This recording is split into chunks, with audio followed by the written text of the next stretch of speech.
Good evening to all of you, and thank you very much, Sunbeam and the management of Sunbeam, for inviting us here.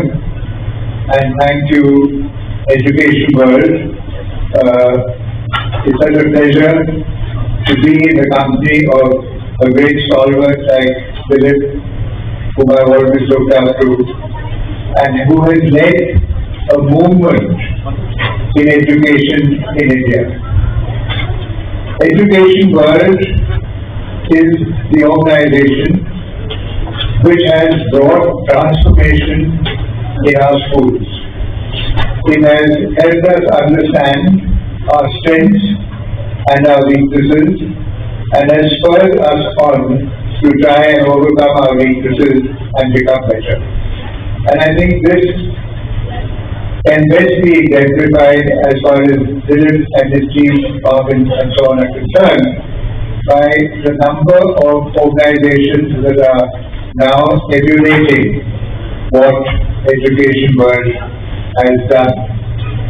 Change maker, yes, Education World is the change maker, and I'm proud to be associated with them. The Boarding School Association of India started because it was felt that there is a need to professionalize education in all its aspects.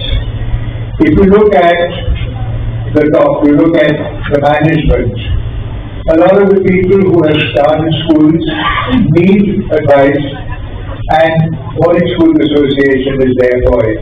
If you look at the principals of the schools, the heads of schools, many of us, including me, started as a teacher and suddenly was catapulted into being the head of a school with no knowledge of labor laws, of taxes, of even financial management, definitely not cut out as far as formal training is concerned. So therefore, it became necessary for somebody, and that's where Boarding School Association stepped in, to provide certificate training, diplomas in different aspects of a school. So whether it is the head, whether it is the deputy head, the bursar, the administrator, the finance manager, or whether it is the housemaster, the house mistress, the head of department, a tutor, a matron, we want all of them to be professionally qualified. There are organizations which we are working with and we hope to collaborate with overseas so that we can share the kind of training programs that we need to build and need to pass on to people. The idea is it's not a business. It's not something which we plan to make any kind of profit on. It's a service. And it's a service which fortunately has very dedicated people like Tata Sukul is here today who are going out of their way to try and bring this change into the education sector. Safety of students, safety of teachers, safety of the management, safety of the brand. These are all important, very important aspects of running a school. And somewhere we need to draw a balance between risk management and the spirit of inquiry, adventure, entrepreneurship in our students. I know that when I was in school, every single student had to learn how to swim. We had no choice. And then many of us, if not most of us, had to become lifeguards. Lifeguards with first aid qualifications so that we could help others. Today I find that a lot of schools have this no water policy, which is something which I feel disappointed about, because I think if our students don't learn how to swim, how to become lifeguards, and how to help others, we are not actually imparting the best form of education. I remember as far back as in 2006, I was at a conference in Scotland, and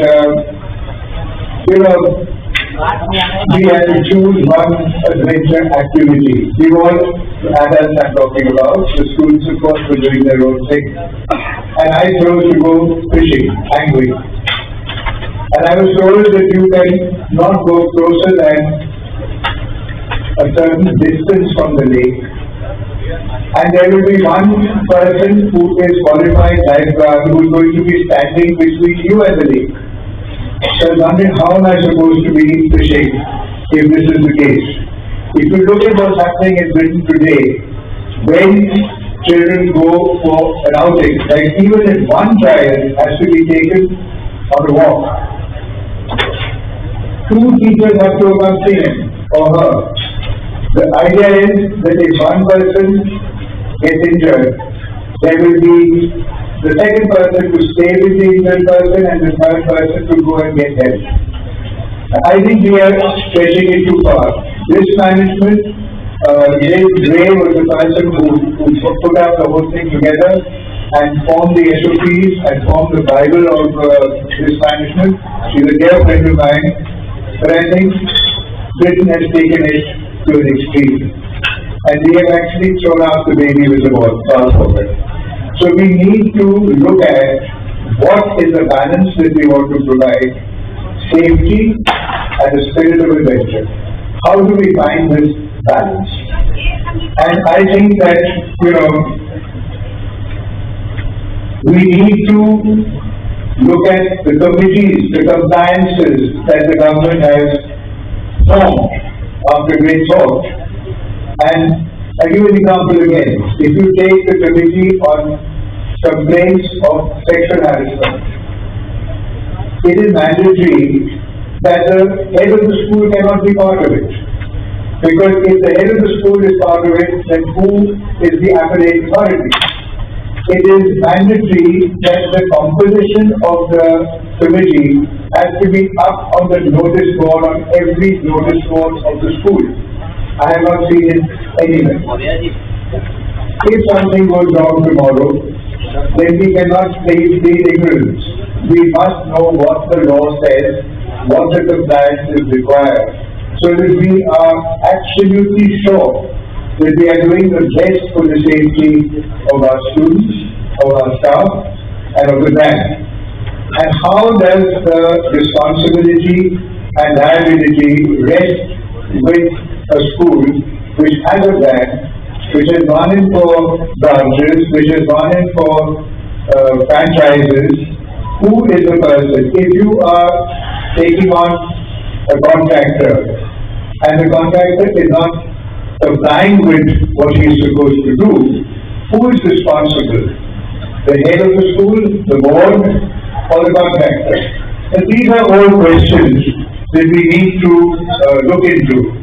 And it is for this reason that we have put together a panel of speakers, both from within and outside schools, who are going to be able to answer the questions that come to mind as to why certain things need to be done and how we can ensure safety of all the people, all the stakeholders, and the brand. I would just like to end by saying that my observation, which I'd like to share with you, is that schools tend to advertise marks. We have these large hoardings and in the newspapers where there are pictures of students who have scored very high marks. It's very commendable to do that, but believe me, this is getting outdated. What needs to be done is we need to be able to advertise the placements of our students, and we need to advertise what are the achievements in different fields of our alumni. And I think this change has to come as an attitudinal change. And within the framework of BSAI, Education World, and organizations like that, I would like to say that we really need to discuss this to be able to, move ahead and move into a more safe environment. Thank you very much. And this entertainment today, it was so powerful, so powerful. I mean, I didn't know how I was going to talk because I thought I was going to come on before the host came on, and I had tears in my eyes and I didn't know how I was going to talk. But thankfully, I got enough time to recover. Amazing for children of that age to be able to put up entertainment like that.